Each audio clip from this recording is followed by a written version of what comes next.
County, extreme northeastern Peoria County, northwestern Woodford County, until 8 p.m.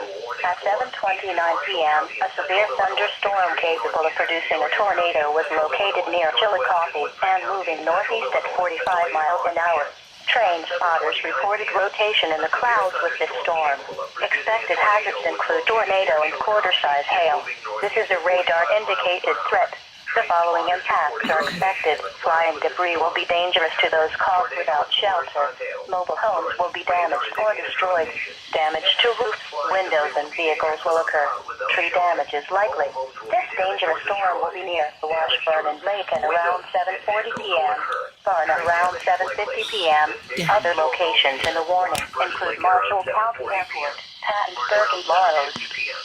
Other locations in the warning include Marshall County Airport, Pattonsburg, and Larrows.